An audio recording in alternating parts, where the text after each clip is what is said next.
Meninos, esta semana nós vamos falar de telemedicina. É uma interessante ideia para a gente discutir. Vamos lá.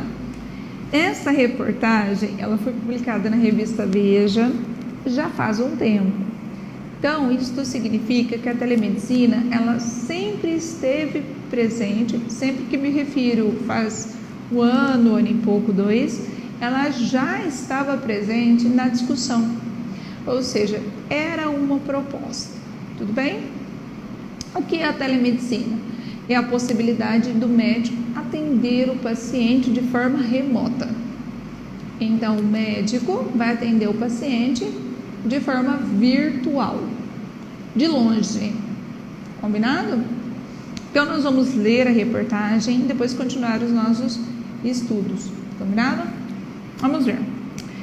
Professora, mas por que antes, então, existia essa possibilidade? Ela existiu, ela não existiu? Vamos lá. Ela existiu, só que cancelaram. Então, a justiça entrou e cancelou essa possibilidade. E agora? Por que ela voltou a ser discutida neste momento no Brasil? Porque durante a pandemia está autorizado o uso da telemedicina. O fato de a pandemia ter feito com que este suporte tecnológico fosse autorizado, inclusive para consultas médicas, vai trazer o tema para a nossa pauta de volta. Então, é uma possibilidade muito grande dele aparecer no vestibular. Tudo bem? Vamos checar então. A era do Dr. Robô. O Brasil autoriza as consultas pela internet, o que terá um impacto incancelável no relacionamento entre médico e paciente. Bom, note, do jeito que eu falei para vocês, foi autorizado, foi quando esta reportagem foi publicada, logo na sequência, a justiça não autorizou, a justiça impediu e agora o governo autorizou novamente. Tudo bem? Vamos ver. Poucos contatos humanos são mais reverenciados que o diálogo entre um médico e seu paciente. Aquela troca, nem sempre fácil, às vezes francamente tensa, entre o profissional que zela pela saúde alheia e a pessoa que teme estar se aproximando da pior das notícias. Porque querendo ou não, a gente tem aquele sentimento de instabilidade quando vai ao médico. Porque teoricamente, a gente só vai ao médico quando está mal. Tudo bem? Então a gente sente algo meio controverso. Por mais que aquele profissional consiga fazer com que eu me sinta bem naquele momento de consulta, então, por um lado, eu tenho aquele sentimento gostoso de alguém estar cuidando de mim, né? De alguém estar prestando atenção. Por outro lado, eu estou naquela angústia de vem notícia ruim por aí. Certo? Vamos lá. Tem sido assim desde Hipócrates. Então, 460 a.C., 377 a.C., o pai da medicina, que intuiu a necessidade de detalhar as doenças de quem o procurava para chegar ao diagnóstico, inicialmente com muita conversa, depois com cuidadosos exames. Desse modo, com variações mínimas, passaram-se séculos. Nos últimos anos, dada a explosão tecnológica que destruiu muitas atividades e inventou outras, abrindo atalhos inimagináveis para a humanidade, também a medicina passou a atravessar aceleradas modificações. E no centro da revolução está a convivência entre homens e mulheres, de jaleco e os enfermos. Ela sempre exigiu, quem, pessoal? A convivência. Olha, pronome, este pronome, ele aponta para trás. Como assim aponta para trás? Aponta para uma informação que está escrito antes dele. Então, ela sempre exigiu. Ela quem? A convivência. Como é que você sabe? Bom, tem que obedecer ao gênero, aqui gênero feminino, tem que obedecer ao número singular. Viu só? Então, ela sempre exigiu contato pessoal, mas essa era está chegando ao fim. Na semana passada, o Conselho Federal de Medicina, órgão que regula a atividade, divulgou uma resolução de 12 páginas. Nela, autoriza e incentiva o recurso à telemedicina, ou seja, o uso das inovações eletrônicas e dos meios de comunicação que surgiram com a internet para a prática de uma medicina que já não exige contato físico. A resolução, que entra em vigor dentro de 90 dias, permite, por exemplo, que os médicos atendam seus pacientes através de um simples vídeo, coisa que até agora era expressamente proibida. Lembrando, depois desse texto, a Justiça derrubou essa resolução, tudo bem? Do Conselho Federal de Medicina e proibiu a prática. Agora, o governo federal autorizou por medida provisória a prática, mas por causa do quê? Da Covid. Tudo bem? Então vamos lá. Telos, em grego, raiz da expressão telemedicina, significa distância. E é justamente a distância, o avesso da proximidade, que produz a estranheza. A inexistência do encontro pessoal pode parecer a negação de um princípio básico ensinado ao início de carreira. A medicina de qualidade se faz sobre a tríade ver, sentir e escutar. Diz Renato Agnar, professor de neurologia da Faculdade de Medicina da Universidade de São Paulo. Então, aspas para ele, depoimento. Gente, conhecer o paciente é essencial. O médico precisa saber da história de vida, da família, dos problemas e das frustrações de cada doente que chega ao consultório. Quanto mais empatia houver com o paciente, mais informações ele irá coletar. Vamos lá. Então, para aquelas pessoas que podem defender a telemedicina, um argumento de defesa é a tríade. Tudo bem? Então, para as pessoas, para alguns de vocês que podem, por exemplo, defender a ideia. Como é que eu faço para defender? Você pode citar a tríade. A tríade é o ver, sentir e ouvir.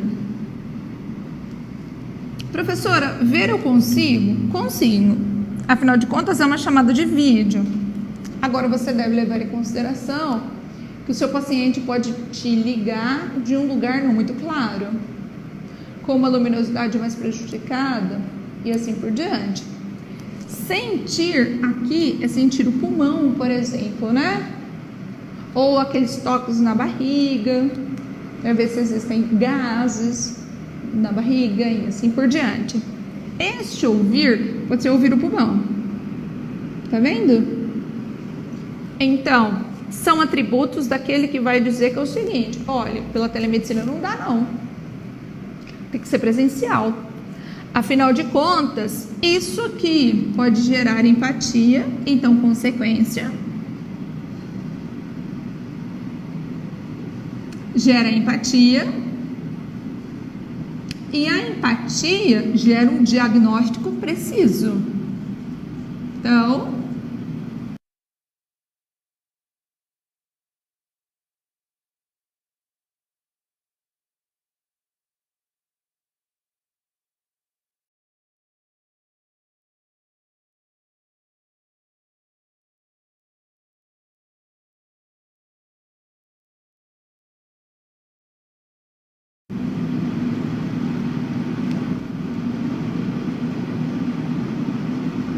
certo?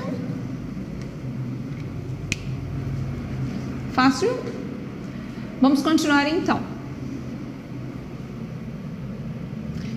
Empatia, eis um conceito. É usar este argumento, você pode incluir esta pesquisa. Por quê? Porque 7% das emoções saem perfeitamente através da palavra. E o resto, 38%, a gente percebe pelo tom de voz. E 55%, que é a parte maior, pela postura e pelo contato visual. Isso significa que, se você prejudicar algum destes elementos, pode prejudicar o diagnóstico do médico. Portanto, este argumento ele serve aqui, ó, para embasar esta informação. Combinado? Será que, com os recursos da inteligência artificial, com a distância física proporcionada pela tecnologia, haverá espaço para uma comunicação completa entre médico e paciente? Ainda não há resposta para essa questão, mas as primeiras reações à decisão do CRM mostraram que as resistências são grandes. Conselhos regionais alegaram não ter participado da elaboração das normas. Chegou-se a pedir, inclusive, a suspensão do documento. Foi essa suspensão, pessoal, que a Justiça concedeu. O CFM refutou as críticas, declarando que a resolução foi resultado de 2 anos de amplas discussões deflagradas em todo o país e não aceitou adiar a publicação. Como o CFM não aceitou a publicação, o Conselho Regional e não Federal das regiões, este conselho entrou na Justiça e conseguiu. Entenderam a situação? Vamos continuar. Não será uma adoção fácil. E nas dores iniciais de qualquer parto, é sempre bom olhar para as experiências mais antigas. Nos Estados Unidos, a medicina baseada na tecnologia foi muito celebrada nos últimos 30 anos, desde a popularização do computador doméstico e depois com a chegada da internet. O efeito colateral, o esfriamento da relação entre médico e paciente. Então vamos lá. Outro argumento, um argumento agora para quem vai dizer não. Então, um argumento para quem vai dizer não. Então, nós temos o esfriamento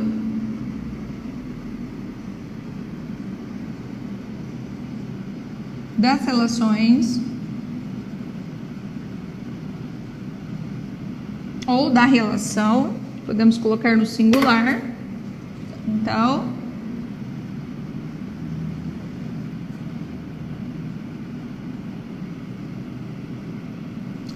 entre médico e paciente.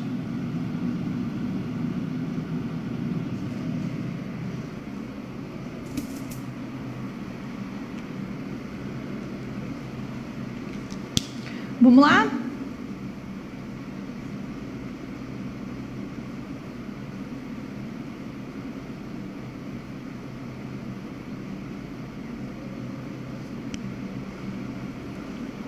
Isso, pessoal, agora que eu vi, ó, que eu escrevi sim aqui e aqui é não também, né?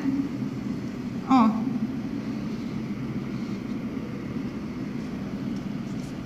Nós estamos no mesmo assunto, é no não, perdão. Eu pensei em uma coisa e falei outra. Por quê? Porque aqui, ó, se eu for defender a tríade, eu vou defender o presencial. Eu vou defender que o meu aluno, que o meu paciente esteja dentro do consultório. Então, eu vou dizer não à telemedicina. Ó. Tudo bem? Eu me confundi aqui. Pensei no negócio e escrevi outra. Certo? Então, eu preciso da tríade, porque a tríade gera empatia, e empatia gera um diagnóstico preciso. Só que a tríade é o ver, sentir e ouvir. Então, isso daqui defende a consulta presencial. Consulta presencial. Vamos lá, então. Outra coisa para não a telemedicina: esfria a relação entre médico e paciente. O efeito colateral, então, o esfriamento da relação entre médico e paciente. Ancorados nas máquinas, auxiliados por algoritmos, os especialistas são capazes de revelar detalhes duros do prognóstico e apontar chances de cura com extrema objetividade, mas sem exibir envolvimento emocional. A relação médico-paciente ficou técnica, fria e impessoal. Então, mesmo argumento aqui. A partir dos anos 2000, como a reação a esse estado de coisas, surgiu entre os americanos um movimento de humanização na medicina, que prega a reaproximação do profissional com o paciente. As faculdades criaram disciplinas específicas para ensinar a boa conduta de um médico.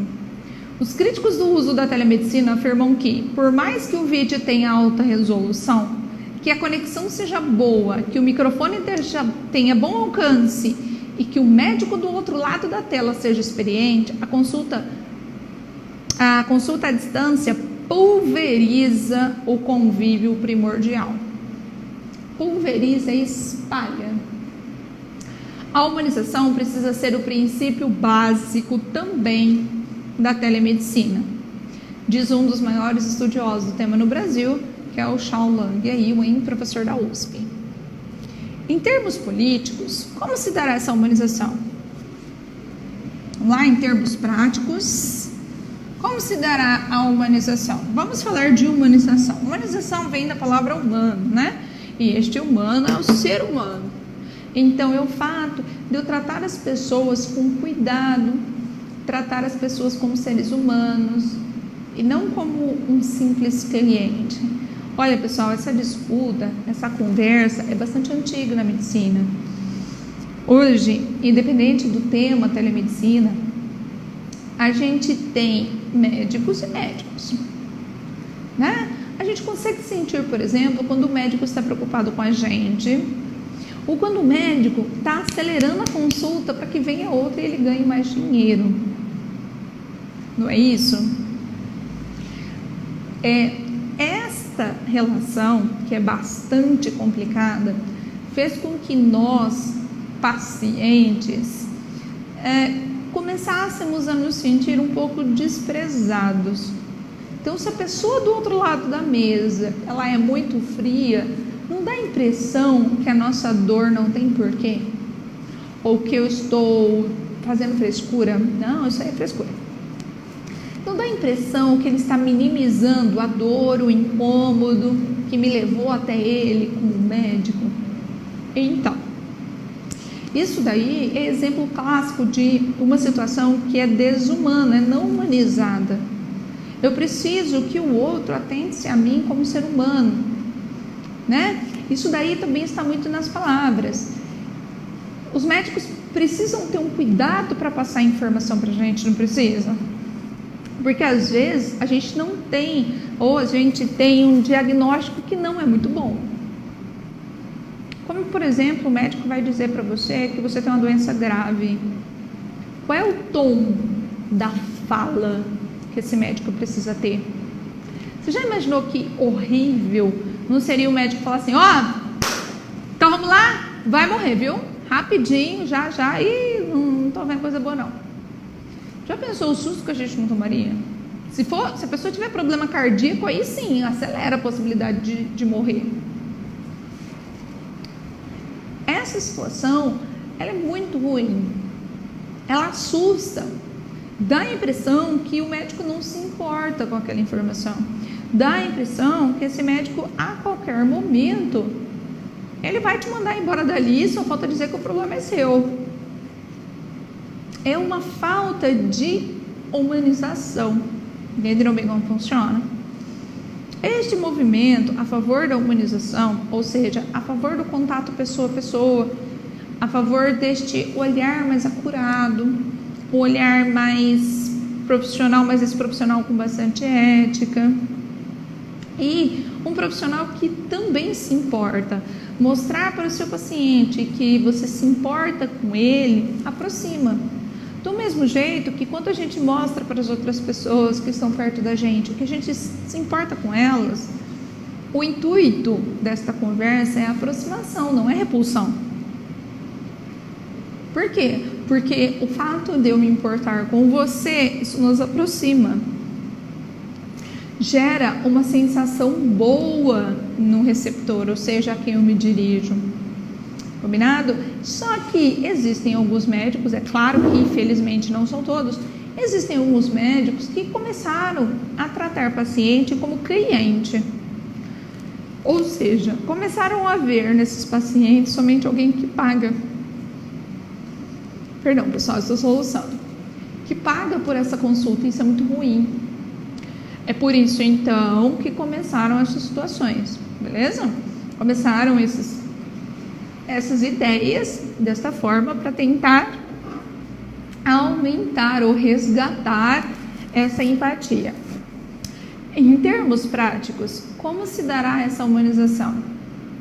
Como contraponto ao ver, sentir e escutar da medicina tradicional, os entusiastas da telemedicina baseiam-se em uma trinca diferente: praticidade, redução de custos e ampliação do acesso à saúde.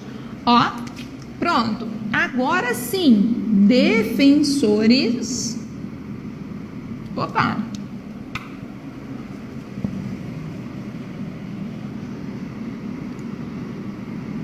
Defensores da telemedicina.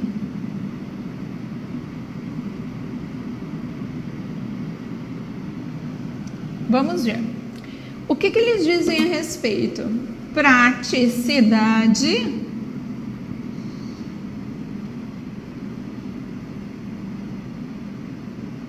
Outro argumento, redução de custo.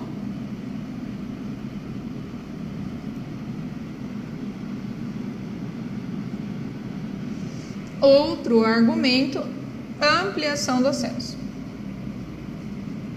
E agora eu vou explicar cada um para vocês.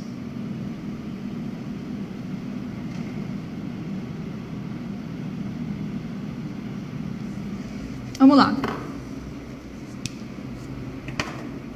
Por que praticidade? Bom, porque, claro, fica mais prático. Você telefona para a pessoa, você não precisa nem levantar da mesa, né? Reduz o tempo. Então, você não precisa esperar um paciente sair. Levanta, lava as mãos, organiza o consultório, chama pela secretária. Próximo paciente. Nada disso seria necessário. Do mesmo jeito que o médico está sentado, ele encerra uma ligação e abre outra. Então fica mais prático, mais rápido. Isso daí pode gerar uma redução de custo. É claro, ele pode estar na casa dele, ele não precisa nem da secretária. Outro detalhe, imagina que você, por exemplo, esteja lá em São Paulo. É só um exemplo porque é uma cidade grande. Você precisa que o médico saia da casa dele e venha até o consultório. Isso gera um custo de deslocamento, que em São Paulo pode ser muito caro. Então você precisa do carro, você precisa de combustível, etc, etc, etc. Imagine que o médico não precisa sair da casa dele. Então, ele não gastaria com consultório.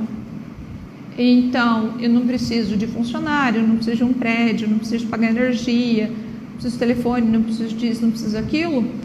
Isso daí geraria uma redução de custo. Viu só? Então, ficaria mais barato para o paciente. Então, é um argumento dos defensores. Tudo bem? Escrevi defensores aqui para eu não me perder novamente. E aí, um outro argumento disposto no texto é a ampliação ao acesso à saúde. Como assim? Bom, se ficar mais barato, eu posso atender mais pessoas. Por quê? Porque às vezes a gente tem um médico que tem uma consulta mais cara. Eu não estou dizendo que isso não seja necessário, não estou reclamando dos preços, não é isso. Neste caso é o seguinte: às vezes uma consulta pode ser paga por uma pessoa da sociedade, mas não pode ser paga pela outra que passa mais necessidade. Se o médico não tiver custos, pode ser que essa consulta torne-se bem mais barata e você amplie o acesso. Entenderam? O que acontece? Você conseguiria atender mais pessoas de diferentes classes. Beleza? Continuando então. Albert Einstein, em São Paulo, é uma instituição que usa o recurso de forma experimental desde 2012. Circula em seus corredores um robô com jeitão de enceradeira, controlado por celular, cuja missão é visitar os pacientes nos partos. No topo do robô, uma tela que funciona à guisa de cabeça. Aparece o médico, que pode estar a milhares de quilômetros de distância. Parece coisa de seriado futurista, mas está acontecendo neste momento. A telemedicina funciona? No Einstein, um projeto de orientação aos pacientes à distância evitou 83% das idas desnecessárias à emergência e obteve 96% da aprovação dos usuários. Pronto, então estes dados são dados para quem vai defender a telemedicina. Tá vendo? Se eu tenho um dado que comprova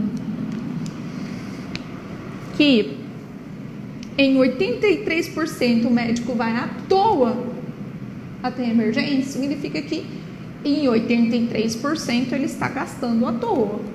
Ele, o sistema de saúde e o paciente. Tudo bem? Ah, mas o SUS não é de graça? É, só que você não gasta dinheiro para ir ao hospital. Sei lá, um táxi, um Uber, ou um transporte, ou a gasolina, né, o seu tempo e assim por diante. A telemedicina agrada os pacientes, evita desperdício, desafoga o pronto-socorro, disse Sidney Klagier, presidente do Albert Einstein. Vamos lá? Desafogar o pronto-socorro. Então,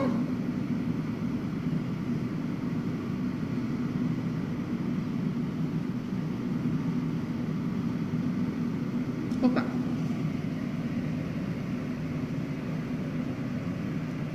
Como assim, professor? Bom, se isso daí fica mais ágil, se eles podem atender essas pessoas com mais agilidade, você evitaria aquela fila, aquela espera longa e assim por diante. Salienta-se, contudo, que a telemedicina não serve para todos os momentos. Pode ser útil para situações pontuais, como nos casos de acompanhamento pré-natal e mesmo depois do nascimento, já que as mães podem receber instrução remotamente sobre a melhor forma de amamentar o bebê ou sanar as angústias tão naturais dessa fase da vida. Entretanto, a telemedicina não serve, pelo menos no estágio em que se encontra hoje, para pacientes com queixa de dores abdominais ou para aqueles que precisam realizar exames ginecológicos ou urológicos. Olha lá, pessoal, agora nós temos os contrários. Então, vou voltar a colocar exemplos contrários. O que aconteceria, por exemplo,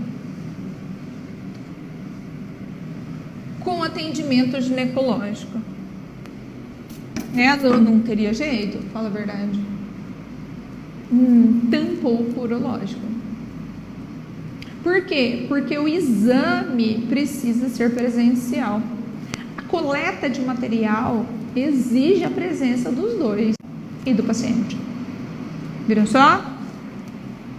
Então, este exemplo pode ser incluído lá na sua argumentação, caso você seja contrário. Beleza? Então, vamos lá? Achei. Muito menos para dar um diagnóstico de um câncer. A medicina virtual dificilmente considera ser tão completa quanto a consulta presencial, diz o cirurgião oncológico Ademar Lopes. A situação de você dar a notícia de um câncer não é fácil, pessoal, nem presencialmente. E eu imagino, você já imaginou o paciente receber uma notícia dessa pelo celular? Que difícil. Deve ser muito difícil, muito terrível essa situação. Tá? Então, uma ideia aí para aqueles que são contrários. Combinado?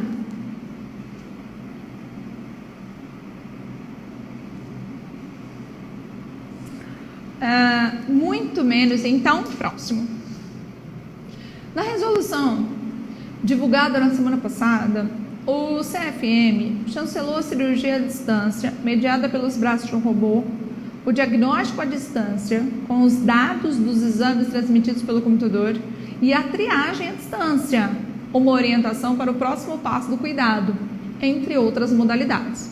Tá? Tirei o quadro aí de vocês.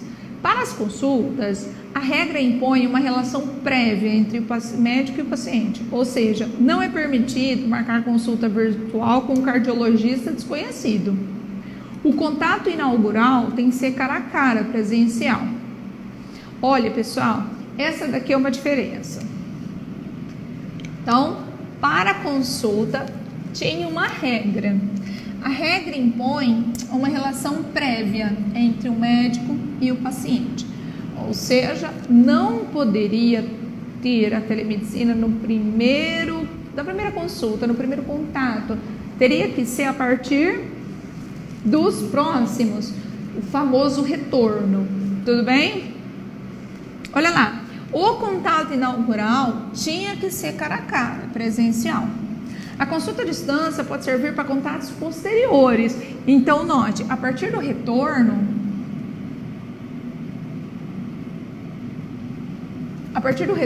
essas pessoas poderiam sim remarcar, tudo bem? De forma virtual. Na primeira consulta não poderia. Está aqui uma diferença. A diferença é que agora pode, por causa da Covid. Então, a diferença está aí. Por causa da Covid,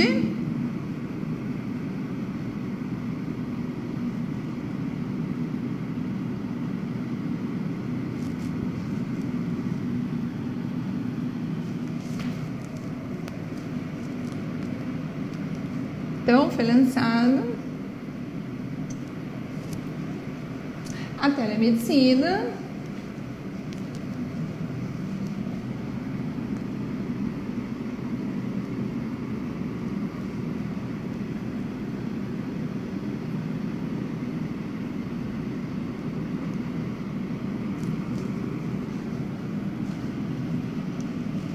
para consultas e não somente para o retorno, tudo bem? Vamos lá. A exceção, segundo o CFM, é para pessoas que vivem em regiões remotas do país, embora não se tenha dito ainda quais são elas. A consulta à distância, num país desigual como o Brasil, porém, tem limite. E nota-se aí a fragilidade do lema, ampliação do acesso à liberdade. Como ampliar o acesso à telemedicina no Nordeste, se nessa região somente 64% das pessoas estão conectadas à internet, contra 81% no Sudeste? Argumenta-se que a medicina à distância é promissora para doentes crônicos. 7 em cada 10 idosos vivem com problemas como hipertensão, diabetes e colesterol alto. Um acesso remoto ao médico evitaria deslocamentos cansativos e resolveria situações emergenciais com mais facilidade. Bom, essa ideia é a favor. Então, os defensores da telemedicina. Idosos, por exemplo, que já têm problemas que já são conhecidos pelo médico. Então, problemas que os médicos já vêm tratando: diabetes, hipertensão, colesterol, triglicerídeos e assim por diante.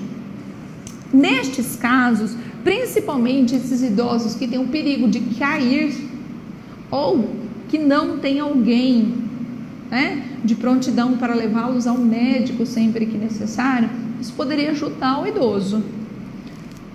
E em época de Covid, pessoal? Também.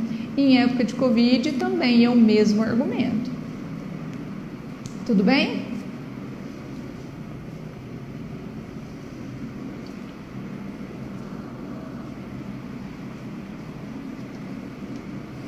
De acordo com os dados da Pesquisa Nacional por Amostra de Domicílios Contínua, em 2017, o Brasil superou a marca de 30 milhões de idosos.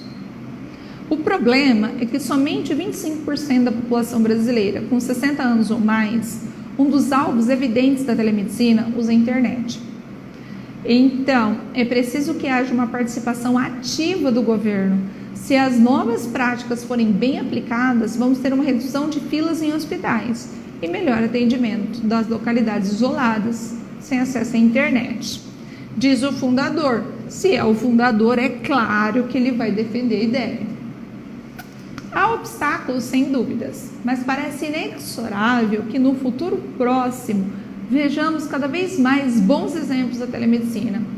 Imaginava-se lá atrás que o bom gerente de uma instituição bancária seria personagem vitalício, que as filas à frente dos caixas eram uma imposição sem saída. Os aplicativos de instituições financeiras, cada vez mais práticos e seguros, estabeleceram um novo mundo, tão cômodo que quase já nos esquecemos de como era antes. Será assim com a medicina. Vivemos agora o extraordinário ensaio geral, como comprova o robô do Einstein e outros exemplos internacionais. O Reino Unido, os Estados Unidos e a Tailândia já praticam a telemedicina há um bom tempo. Fizeram muito sucesso os vídeos e as fotografias de uma simpática enfermeira de alumínio, um autômato que distribui exames e remédios no hospital de Bangkok. Nos Estados Unidos, 76% dos hospitais usam a telemedicina e 35 estados têm leis próprias em torno do assunto. Mas existe evidente espaço para crescimento. Uma pesquisa americana realizada pela Physicians Foundation, com mais de 8 mil especialistas, informa que apenas 18,5% dos médicos usam alguma forma de tecnologia para diagnóstico remoto. Haverá expansão, porque ela resulta em uma economia e, afinal de contas, é sempre disso que se trata. Redução de custos. Não nos esqueçamos, é um dos lemas da telemedicina. Na Inglaterra, um serviço de cuidados à distância para idosos com doenças crônicas reduziu em 15% as visitas de emergência, em 20% as admissões hospitalares e em 14% a ocupação de leitos hospitalares e em 45% as taxas de mortalidade. São números que explicam como e por que a tecnologia se expande cada vez mais no campo da saúde. Não por acaso proliferam, especialmente nos Estados Unidos, os aparelhos de uso doméstico preparados para avaliações médicas e ingestão de medicamentos em casa. Pessoal, note, lá nos Estados Unidos, as pessoas usam mais aparelhos para facilitar o diagnóstico, mais aparelhos em casa. Aqui, a gente tem, por exemplo, o medidor de pressão, né? Que pode ser comprado e deixado na casa das pessoas. Então, aparelhos que têm essa finalidade. A jornada da medicina, colada às descobertas da ciência e da tecnologia, é um belo capítulo da inteligência humana.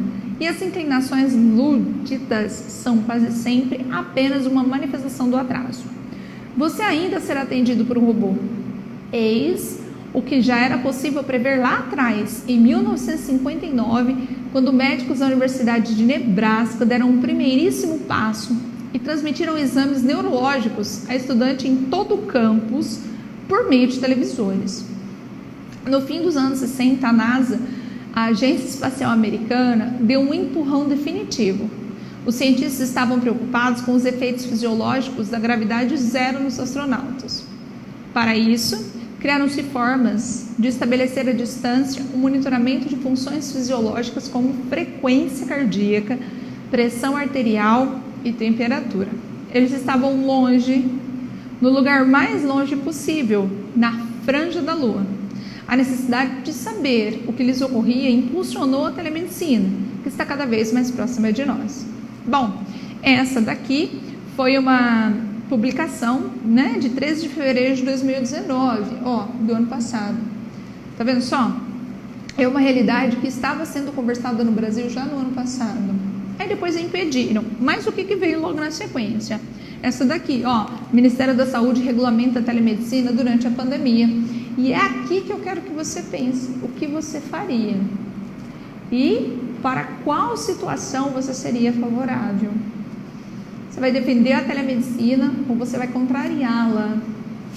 Olha lá, o Ministério da Saúde publicou no Diário Oficial da União, a portaria número 467, que regulamenta atendimentos médicos à distância.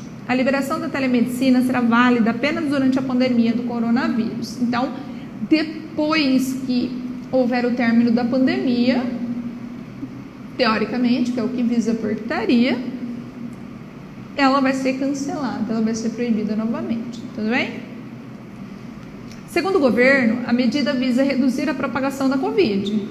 A modalidade poderá ser usada para atendimento pré-clínico, de suporte assistencial, de consulta, monitoramento e diagnóstico, tanto em atendimento do SUS.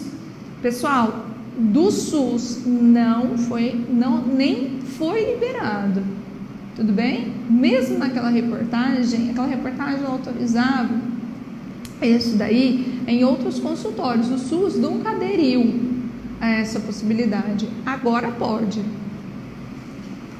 Monitoramento e diagnóstico, tanto em atendimento do Sistema Único de Saúde como na rede privada. O texto determina que todas as consultas deverão ser obrigatoriamente registradas em prontuário clínico, com indicação de data, hora, tecnologia da informação e comunicação utilizadas, além do número do Conselho Regional do Profissional Médico e a sua unidade da federação. Os médicos também estão autorizados a emitir atestados ou receitas, desde que assinem os documentos eletronicamente. Tá aí, então, a revista do Conjur, que é uma revista jurídica, apontando a notícia. Beleza, meu povo? O que eu gostaria que vocês fizessem? Eu gostaria muito que vocês pensassem a respeito da telemedicina. E agora, qual é o posicionamento que vocês querem ter?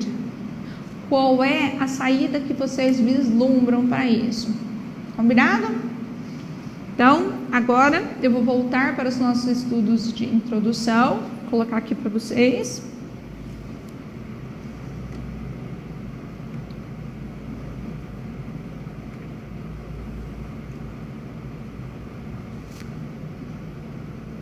Pronto? Vamos voltar para as nossas introduções. Eu havia dito para vocês que a gente faria este aqui juntos, foi isso? Não foi? Que eu fiquei de fazer essa introdução com vocês. Então, vamos fazê-la juntos e fazer uma revisãozinha desses tipos de introdução. Vamos lá, meu povo. Eu havia explicado para vocês o seguinte: é possível que a gente tenha uma introdução por citação, tudo bem? Deixa eu colocar uma aqui para você ver. Aqui, tinha até dito a respeito dessa. O educador e filósofo brasileiro Paulo Freire afirmava que se a educação sozinha não transforma a sociedade, sem ela tampouco a sociedade muda. Vamos ver. Primeira coisa, a contextualização é a nossa abrangência, certo? O que é uma abrangência? Nada mais é do que uma contextualização. Ou seja, é o porquê eu estou falando sobre isso agora. É alguma coisa que me motiva a falar sobre o assunto. É isso. Agora, quando eu uso uma introdução por citação, a citação torna-se abrangência. Então, a minha citação, ela é abrangência. Como eu sei que a minha citação está certa? Como eu sei que a minha citação está válida dentro do contexto de sentido do meu texto? Eu sei quando o assunto da citação está alinhado com o tema. Então, tem que ser o mesmo, pessoal, tem que ter o mesmo sentido. Então, a minha citação, ela precisa estar alinhada com o tema. Tudo bem? Então, aquele que eu citei, precisa estar falando sobre algo relacionado ao meu tema. Se não, está errado, combinado? Vamos checar então se isso acontece aqui. Olha lá. O educador e filósofo brasileiro Paulo Freire, sozinha não transforma a sociedade, sem ela tampouco a sociedade muda. Pronto. O Paulo Freire está falando sobre educação. Então, vou escrever aqui. citação, qual é o assunto da minha citação? A educação. Certo? Portanto, o tema tem que estar alinhado com esse assunto, ó. Tem que ser o mesmo. Porque senão a citação está errada. Vamos ver. Analisando o pensamento e relacionando a realidade da educação no Brasil. Opa! Educação no Brasil. Pronto. Significa que a minha citação está falando sobre educação e o meu tema está correlacionado a educação. Pronto. Agora sim eu tenho certeza que isso aqui está correto. Certeza. Tudo bem? Percebe-se a necessidade de um olhar mais atento para o aprimoramento do sistema de ensino. Então vamos lá, pessoal. Preciso da abrangência e a minha abrangência está perfeita. Por quê? Como é que eu sei, professora? Porque a minha abrangência é a citação. Se você validou a citação, portanto ela está correta. E o tema? Também. Meu tema é educação, portanto eu tenho o tema. Neste caso, está faltando a opinião. Vamos procurar. Então, vamos procurar a danada da opinião. Vamos lá. Você acha que alguém defenderia uma educação ruim? Não. Então, a opinião seria em quem deveria intervir ou o que se deveria fazer para que a educação melhore. Então, é essa a opinião que eu vou procurar. Vamos lá. Percebe-se a necessidade de um olhar mais atento para o aprimoramento do sistema de ensino. Olha aí, aprimoramento é semelhante à palavra melhora do ensino brasileiro, considerando sua importância para a promoção de uma sociedade mais crítica e reflexiva. Olha, isso aqui também é uma ideia muito legal. Uma sociedade crítica é uma sociedade que pensa, que analisa, que reflete, tá vendo? E que, consequentemente, tende a ser mais justa e humanizada. Então, palavras eufóricas. O que é palavra eufórica, professor? São palavras que exprimem sensações boas, tudo bem? Diferente de palavras disfóricas, palavras que exprimem sensações ruins. Aí eu deixei uma ideia para vocês treinarem. Deixa eu chegar lá, este aqui. E eu pedi para que vocês tentassem, e eu disse que se não conseguissem, estaria tudo bem, que nós faríamos juntos esta introdução aqui. Vamos fazer.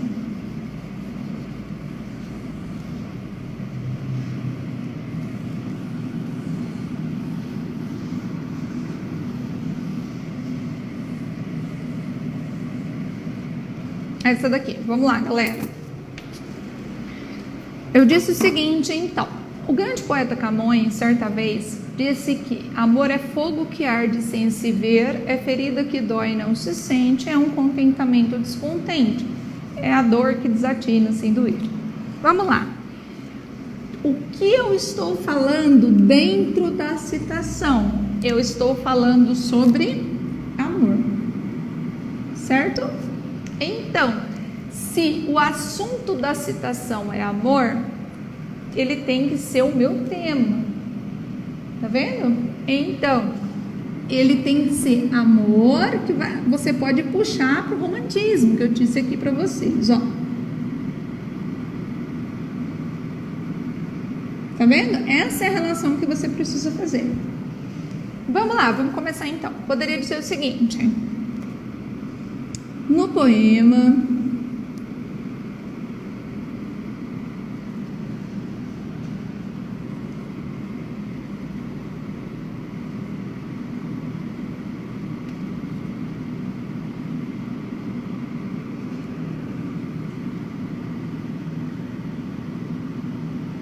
este é o nome do poema. Professora, eu precisaria escrever tudo? Não, não preciso escrever tudo.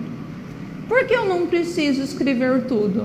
Bom, porque eu posso citar o poema pelo nome, e este é o nome. Então eu cito pelo nome, tá vendo? Então,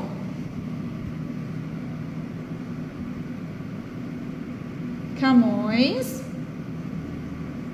conceitua.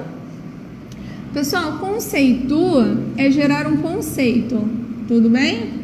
Se você não gostar da palavra conceitua, você pode trocá-la por explica. Explica o amor, certo? Então,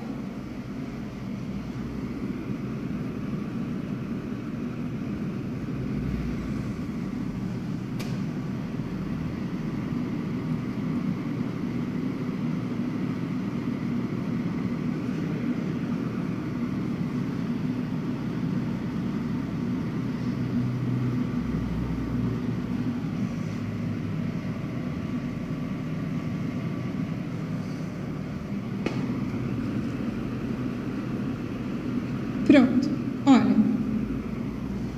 como sentimento contraditório. Como assim contraditório? Porque ele fala coisas boas do amor e fala coisas ruins. Olha, então, fogo que arde, arder é algo ruim, mas ele arde e a gente não sente. É ferida, ferida é algo ruim, mas é a ferida que dói e a gente não sente. Tá vendo? É um contentamento me deixa feliz. Descontente, algo que me deixa triste. Tudo bem? Bom, agora é o seguinte, eu citei, a citação está aqui. Eu tenho que sair da citação e vir para o meu tema. Então, traga o leitor para fora da ficção. Vamos trazer o seu leitor para fora e vamos dizer o seguinte: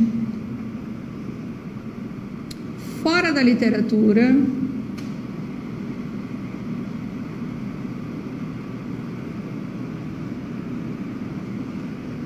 entretanto,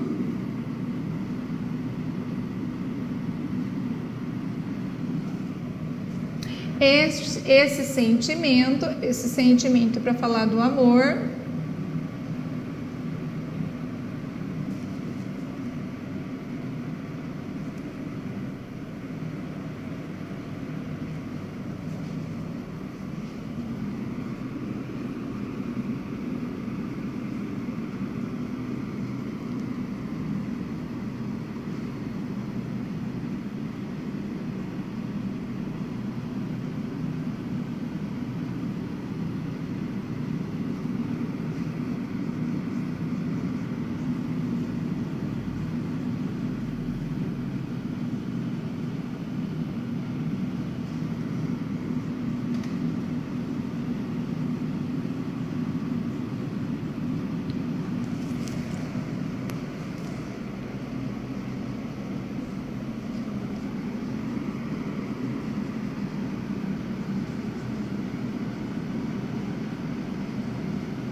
pronto, pessoal. Dei uma olhadinha aí em como eu fiz. Segundinhos para vocês copiarem ou analisarem, se você não quiser copiar.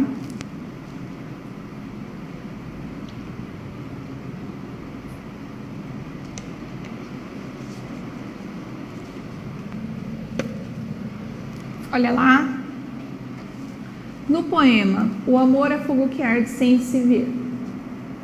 Camões conceitua.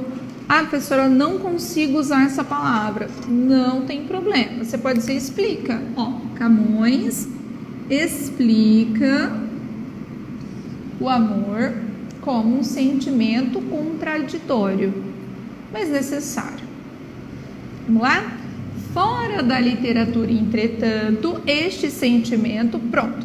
Olha, aqui, com a expressão esse sentimento, eu estou validando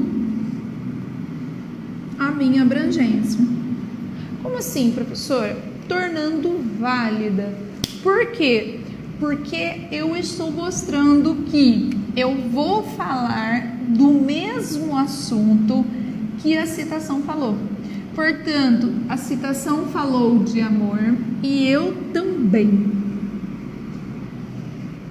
Isso faz, tudo bem? Isso faz com que seja validada a minha introdução.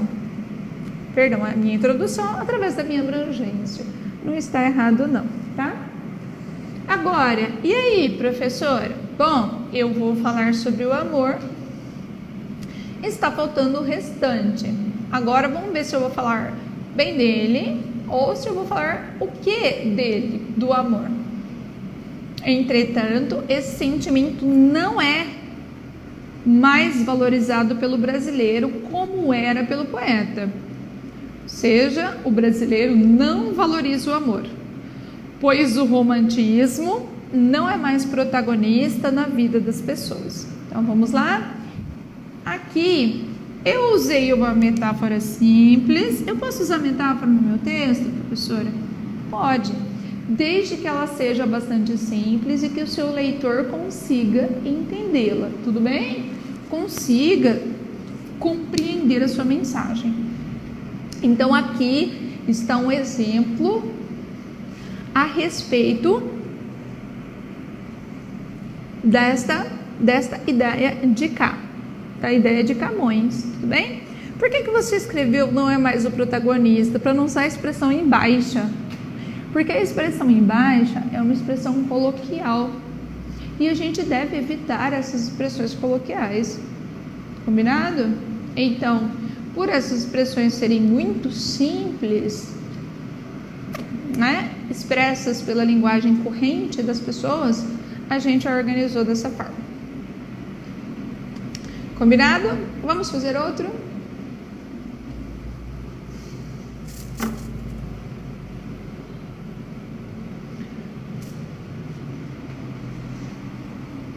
Vou esperar um pouquinho para vocês copiarem, para vocês não brigarem comigo.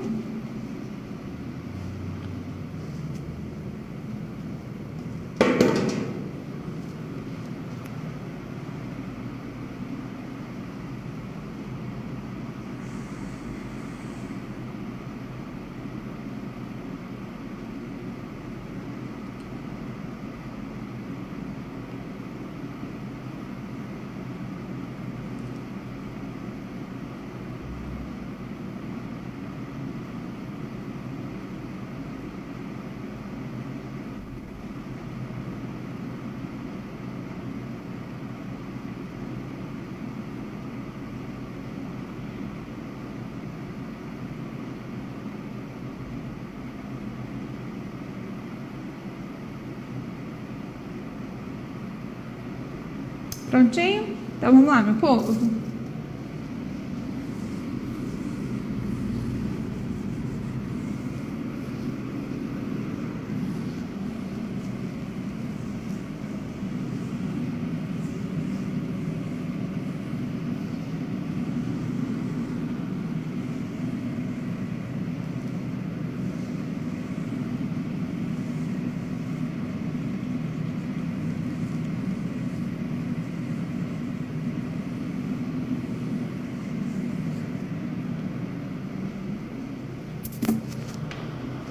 Outro exemplo, vamos lá, galera.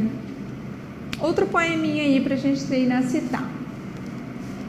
Vou-me embora para Passárgada. Lá sou amigo do rei. Lá tenho a mulher que quero, na cama que escolherei. Esta aí é a primeira estrofe do poema Vou-me embora para Passárgada, de Manuel Bandeira. Tudo bem? Então vamos lá. Aí a gente tem, primeira coisa, vamos interpretar esta partezinha do texto. Aí a gente tem, meu povo, eu lírico. Eu lírico é a voz do poema, tudo bem? A gente tem o eu lírico que quer ir embora. Por que alguém quereria ir embora? Porque no lugar onde se está não é bom, concorda? Toda vez que você quer ir embora, é porque alguma coisa aqui ou no lugar onde você está te desagradando. Então tem algo me incomodando muito, quero ir embora. Tudo bem? Neste caso aqui, Manuel Bandeira inventou um lugar, então ele imaginou um lugar que essa Passárgada não existe, ou teoricamente não existe, porque existem algumas literaturas que dizem que Passárgada era o nome de um jardim suspenso no Irã. Então, tem uma discrepância, mas enfim, o Noel Bandeira, ele imaginou um lugar que seria maravilhoso. Então, um lugar onde todos os sonhos se realizariam. Então, o lugar e as pessoas que ele conhece no lugar, no caso o rei, faria com que tudo que o eu lírico quisesse estivesse à disposição. Por exemplo, a mulher que o eu lírico quer, na cama que eu vou escolher, significa nas condições que eu quero.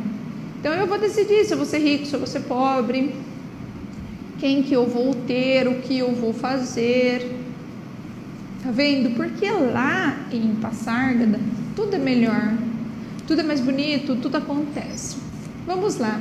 Primeira coisa, eu preciso relacionar este lugar aí com o lugar que eu estou agora, ou com um tema que me faça calçar esta ideia. Qual é o tema? Bom, note, pessoas que estão saindo dos lugares delas para outros lugares. Como assim? Pessoas que estão abandonando o lugar de origem em busca de um outro lugar e que neste lugar vislumbra-se, ou seja, sonha-se com algo muito melhor. Vocês lembraram de imigrantes? Imigrantes é um tema excelente que pode ser encaixado nesta proposição. Então, imigrantes que estejam correlacionados ou que estiveram há pouco correlacionados com o Brasil. A gente tem, por exemplo, imigrantes da Venezuela. Então, vamos encaixá-lo ali. Poderíamos dizer:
pronto, pessoal, dei uma olhadinha ali.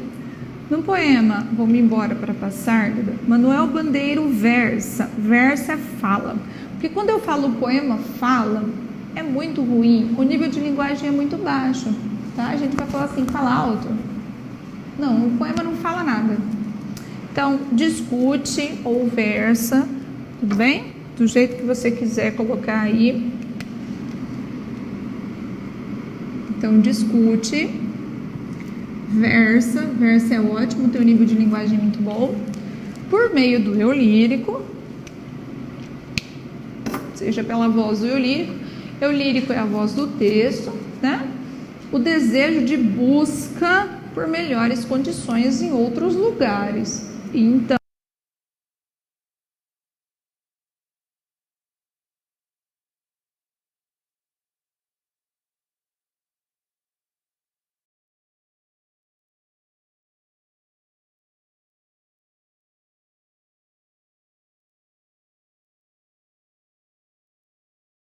lá? O que eu tenho que fazer agora? Eu tenho que tirar o meu leitor do texto. É isso que eu tenho que fazer. Ou seja, eu tenho que tirar o meu leitor do texto literário. Eu tenho que tirar o meu leitor de dentro do poema. Porque quando eu falo sobre um poema, o leitor que conhece o poema, ele vai tentar rememorá-lo. Ele vai lembrar que depois naquele poema ele vai falar dos sabiás, né? Dos lugares, das florestas, que tem mais flores, nos campos mais amores. Lá é tudo lindo. Olha, a citação fez com que o seu leitor entrasse no universo da literatura. Agora eu preciso sair daqui. Preciso trazer o leitor de volta para a realidade. Tudo bem? Então eu posso dizer assim, fora dos textos literários, não tem problema, olha.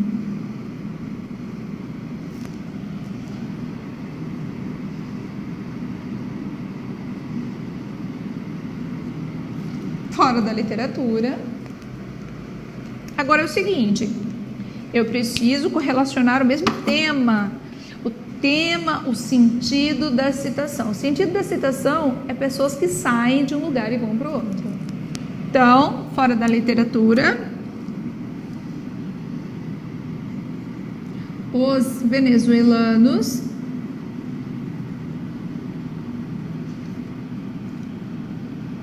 também ou assemelham-se ou se parecem. Então,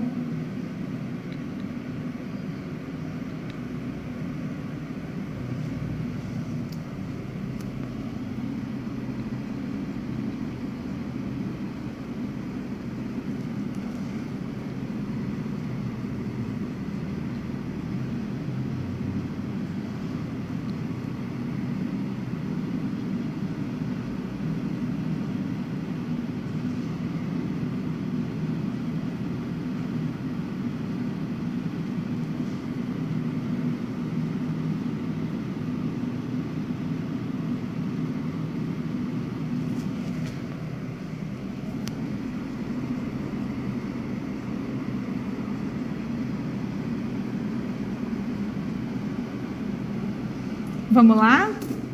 Ideia para vocês. Fora da literatura, os venezuelanos assemelham-se ao lírico, ou seja, estão iguaizinhos. Por que eles estão iguaizinhos? Porque eles deixam o país nativo, o país de origem, em busca de melhores condições no Brasil. Ou seja, o venezuelano é igualzinho ao lírico do Manuel Bandeira. Agora sim, eu tenho o mesmo sentido, pessoas que abandonam os lugares em busca de alguma coisa. O mesmo sentido. Quando eu tenho, então, o mesmo sentido da citação expresso no tema, agora sim está validada a minha citação por citação, tá? A minha introdução por citação, ela está validada, portanto, e está faltando alguma coisa ainda. Está faltando, então, a opinião. Qual é a opinião? Bom, agora poderia ser as mais diversas possível, né? Você poderia concordar com a possibilidade e dizer sim, o Brasil precisa acolher essas pessoas, elas precisam ser bem tratadas aqui pelo governo e pela sociedade, porque o Brasil tem condição de acolhê-las, é uma ideia. Entretanto, você poderia também defender o lado oposto, dizendo que não, a gente não pode não, porque nós não estamos dando conta da gente mesmo. Para receber o de fora, nós teríamos que ter boas condições para o de dentro. Então, a gente não poderia recebê-los. Isso aí, pessoal, é opinião. Tudo bem? Eu vou colocar qualquer uma aqui só para terminar a introdução e você ter uma noção de como ela ficaria.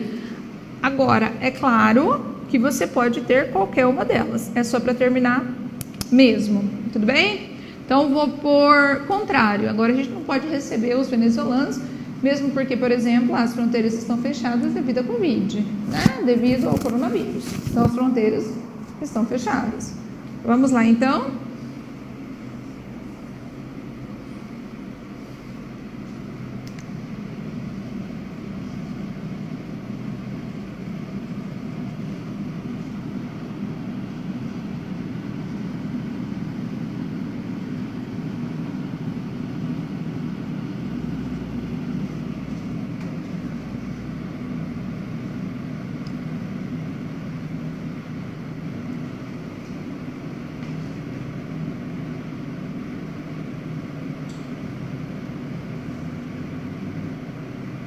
estruturais, para colocar física e a gente lembrar de corpo, né?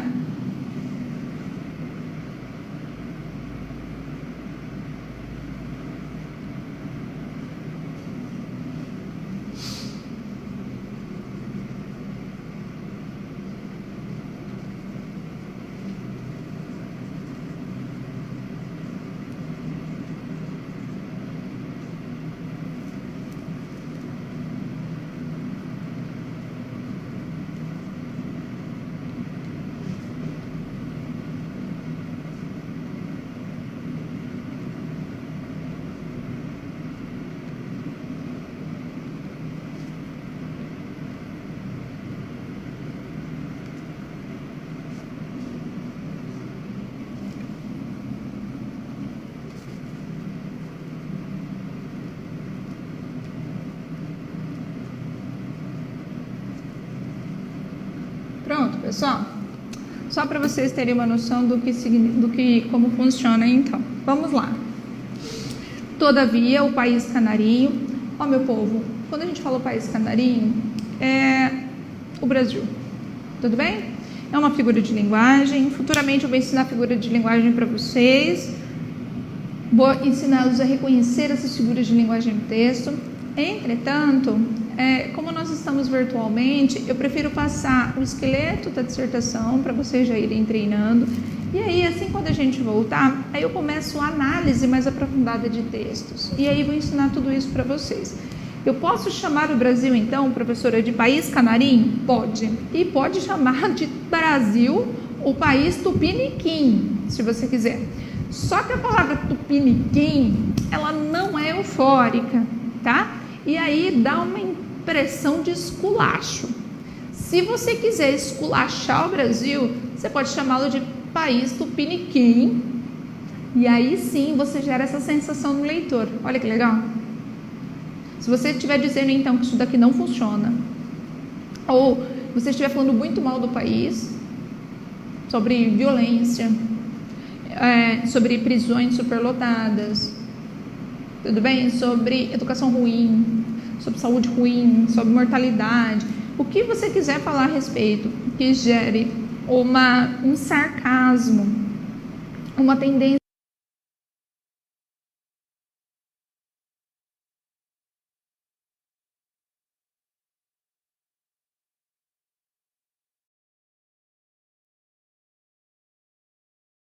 ruim, você pode usar a expressão Brasil tupiniquim.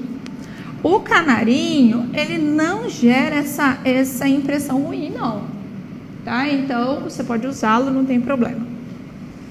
Então, eu escrevi o seguinte: todavia, o país canarinho não possui condições estruturais e econômicas para recebê-los.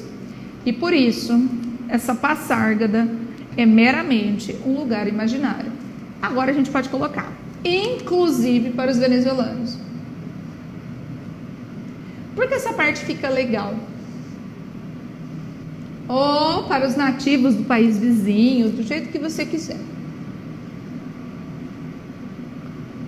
Porque, como eu havia dito para você no início, especula-se que a passárgada tenha sido um lugar imaginado por Manuel Bandeira, imaginado por ele, a fim de encontrar um lugar onde se realizassem os seus sonhos. Tudo bem? Quando você escreve inclusive para o venezuelano, significa o seguinte: ele está sonhando também. Ele também está sonhando. Ele está imaginando que o Brasil é uma coisa e o Brasil é outra. Ele está imaginando que aqui ele vai conseguir alguma coisa, mas ele não vai. Então, eu acho que não é legal, não. Viu só? Fácil, pessoal. Eu lembro que eu havia prometido, né, fazer essas 2 introduções com vocês, para vocês treinarem. E agora, nesses últimos minutos, eu vou ensinar mais um tipo para vocês.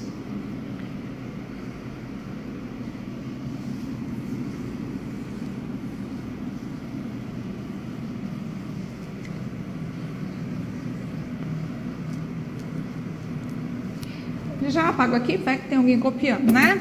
Vamos lá. Pessoal, introdução agora por descrição, que é a famosa introdução por flash. O que é isso? É um tipo de introdução que tem a capacidade de gerar uma imagem na cabeça do leitor, tá? Quando eu gero uma imagem na cabeça do meu leitor, ele tende a concordar com o que eu estou dizendo. Por quê? Porque eu estou descrevendo uma realidade. Então, olha, por que flash? Bom, é semelhante a um trailer de filme. Já assistiu um trailer de filme? Tenho certeza que já, né? O que acontece em trailer de filme? Eles mostram um pedacinho, então eles mostram algo que gera um cenário, fecha. Aí apaga, a tela fica preta. Aí eles abrem outra imagem do filme, uma outra passagem bem curtinha do filme, abre, fecha novamente. Abre de novo. Não é assim que funciona um trailer? Isso é um flash, é uma passagem de cenário. É uma passagem curta que te faça imaginar algo. Nessas passagens, por exemplo, a gente imagina quem será o personagem, onde a história se passa. Não é isso? Porque tem cenário no fundo. Como tem cenário no fundo, eu imagino onde é que isso aí se passa, com quem se passa, e eu imagino o enredo principal, que é aquele que vai prender a minha atenção. Não é assim que funciona? A mesma coisa deve acontecer na sua introdução. Esta introdução, ela é bastante usada porque ela é muito fácil. Olha lá.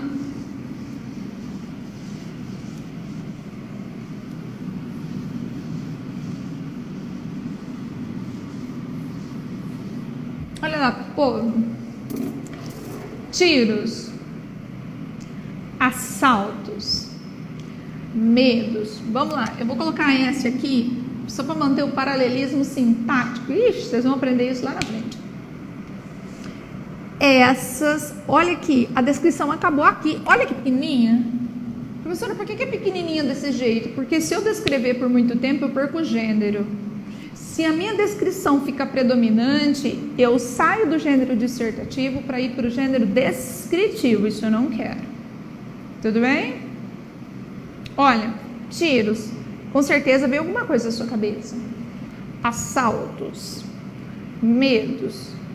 Já gerei uma sensação de insegurança, de violência, de angústia, de pavor no meu receptor.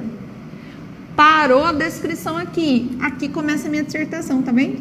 Essas são algumas palavras que representam bem a questão da violência na sociedade brasileira. Pronto. Olha aí que legal, meu povo. A descrição serve de abrangência. É uma descrição. Você poderia substituir estes pontos finais por vírgulas, se você quiser. Qual é a diferença? A vírgula, ela gera uma pausa menor do que o ponto final. Essa é a única diferença. Essa descrição, ela serve como abrangência, portanto. Serve como abrangência. Professora, por que ela consegue servir como abrangência? Porque ela consegue servir de contextualização. Porque ela montou a imagem na sua cabeça, não montou? Então, ela montou o contexto. É para isso que ela serve, portanto, está cumprido. Mesma coisa. A relação de sentido que tem dentro da descrição tem que estar afinada, alinhada com o tema. Muito bem. Tem que estar alinhadinho com o tema. Certo? Então, se o meu tema estiver falando sobre isso aqui, violência, está perfeita a descrição. Como o meu tema, sim, está falando de violência, deixa eu trocar a cor.